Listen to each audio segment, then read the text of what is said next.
कल मैंने कई सारे इंस्टाग्राम हैंडल्स पे देखा, कई सारे प्रेस के हैंडल्स पे देखा, ट्विटर पे देखा कि एक स्पष्टीकरण आया है, क्लैरिफिकेशन आया है बीएमसी से कि वहाँ अभी रेस कोर्स पे थीम पार्क नहीं तो सेंट्रल मैदान बनेगा, सेंट्रल पार्क बनेगा। लेकिन बात यही है, इसमें 3 बड़े मुद्दे हैं। ये झूठ है, साफ झूठ है, क्योंकि जो प्रशासक है म्यूनिसिपल कमिश्नर वो झूठ बोल रहे हैं।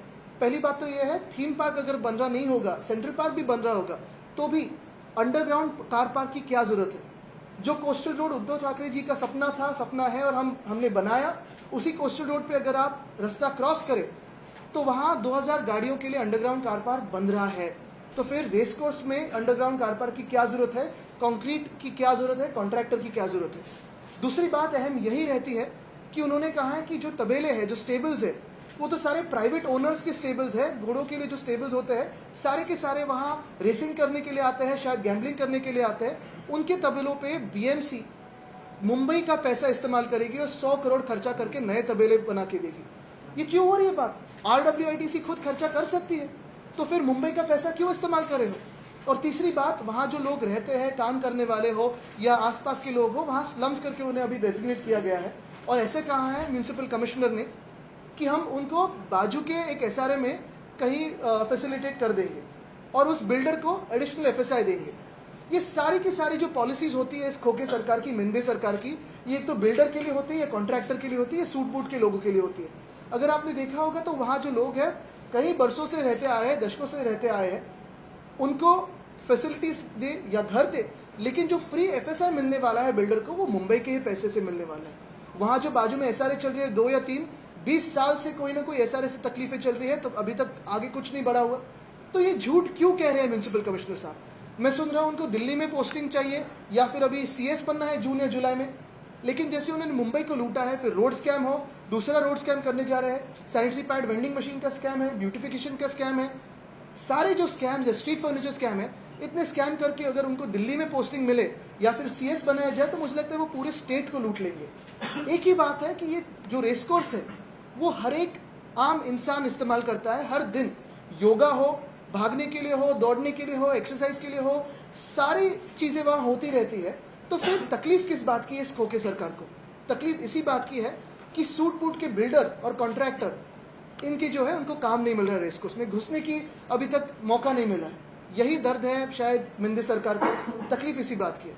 हमने जब विरोध दर्शाया तो 2 बातों पे मिंदे सरकार पीछे हट चुका है। उन्होंने कहा अभी रेस कोर्स में क्लब हाउस नहीं बनेगा और मेंबरशिप जो CM को मिलने वाला था ब्राइब के तौर पे वो नहीं मिलेगा, लेकिन अंडरग्राउंड कार पार्क को हमारा विरोध रहेगा, तबेलों पे 100 करोड़ खर्च करने को हमारा विरोध रहेगा और बिल्डर को फ्री FSI देने को हमारा विरोध रहेगा, क्योंकि ये सब मुंबई के पैसे से हो रहा है। अगर RWITC पैसा देना चाहती है तो दे, बिल्कुल दे, हमें कोई आपत्ति नहीं रहेगी। आदित्य, हिंदी में जानना चाहेंगे, आपने कहा कि जो है ड्रीम प्रोजेक्ट था उद्धव ठाकरे जी का कोस्टल रोड, और कोस्टल रोड का उद्घाटन करने खुद प्रधानमंत्री आ रहे हैं, पहला फेज उसका उद्घाटन करने जा रहे हैं, जिसमें लेकर आपने कहा अंडरग्राउंड पार्किंग की सुविधा वहां पर दी गई है। उसके बावजूद आपको नहीं लग रहा है कि चुनाव के पास है, उसका क्रेडिट लेने के लिए ये सरकार की तरफ से कवायद चल रही है? क्या कहेंगे आप? पहली बात तो मैं PM साहब पे कुछ नहीं कहूंगा, क्योंकि उनका कहीं पे भी जाना और कुछ भी उद्घाटन करना उनका अधिकार होता है, वो देश के सर्वोच्च नेता होते हैं। लेकिन जो खोखे सरकार आप देख रहे हो लोगों को फंसाने की कोशिश कर रही है। हमने बार बार ये विषय लिया था, आप ही के माध्यम से लिया था, प्रेस के माध्यम से लिया था। अगर आपने देखा होगा तो पिछले 1.5 साल में महाराष्ट्र में कई ऐसी सारी चीजें हैं जो बन के तैयार थी लेकिन उसका उद्घाटन नहीं हुआ था। जो MTHL है, जिसको अभी अटल सेतु ये नाम दिया गया है, वो लगभग 3 या 4 महीनों से बन के पूरा तैयार था, लेकिन चुनाव दूर थे इसलिए उसका उद्घाटन नहीं किया था। दीघा लाइन 9 महीने से तैयार थी लेकिन चुनाव दूर थे तो उद्घाटन नहीं किया था। उड़न लाइन हो, अगर आपने देखा होगा चुनाव नहीं थे तो उसका उद्घाटन नहीं किया था। ये जब मैंने बात की मुझे लगता है 6 तारीख को, तो 12 तारीख को उसका उद्घाटन किया, 6 जनवरी को मैंने बात की थी इसकी। वैसे ही पूना में अगर आप देखें तो हमने एक नया एयरपोर्ट प्रस्तावित किया था, क्योंकि पूना एयरपोर्ट का जो फायदा है पूरे पश्चिम महाराष्ट्र को हो सकता है, उसकी तो बात हो रही नहीं है अब। लेकिन अभी पूना के पुराने एयरपोर्ट में एक नई टर्मिनल की इमारत बन के पूरी तरह से तैयार है, लगभग 5 महीने हुए उसका उद्घाटन नहीं हुआ। ये सब तैयार होके भी अगर उद्घाटन महीनों नहीं हो रहा है तो फिर कोस्टल रोड जो पूरा हुआ नहीं है उसकी क्या जल्दी है? और कोस्टल रोड का मैं आपको बता दूं तो coastal road Worli Sewri connector, MTHL और Nariman Point Cuff Parade connector, इसका हमने ट्रैफिक सिमुलेशन किया था। अगर आपने देखा होगा तो MTHL का जब उद्घाटन हुआ है, ईस्ट कोस्ट से वेस्ट कोस्ट को आने को लगभग अभी पौना घंटा लगता है, क्योंकि जो वर्ली शिवड़ी कनेक्टर है वो पूरा नहीं हुआ।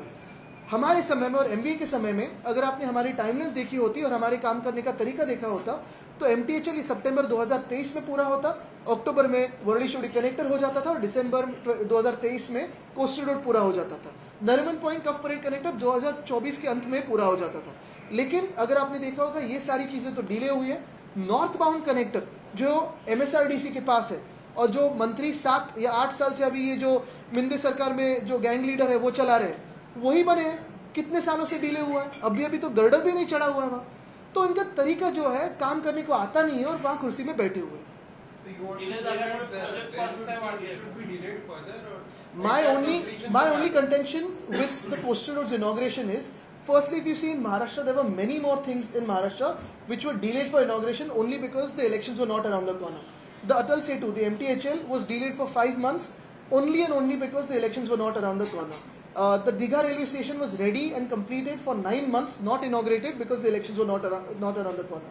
Uran line, Pune's new terminal airport, yet not inaugurated. I think Uran line has just been inaugurated. While this is fully ready and not inaugurated because there were elections not around the corner, the coastal road, which is a dream project, fully initiated and almost completed by Uddhav Thakere's government, it is now being half inaugurated by this Khoke Sarkar only and only because elections are around the corner and they want to seek credit for something that is not theirs. The coastal road, the trouble with inaugurating the coastal road half-heartedly is that the coastal road was made with a certain traffic simulation. It has to be, it is not a linear road, it is with complex interchanges. If you see Haji Ali Junction has 8 interchanges. The Breach Candy opening has a complex turning around because of which we had to widen the road there. Everything has happened with a certain traffic planning.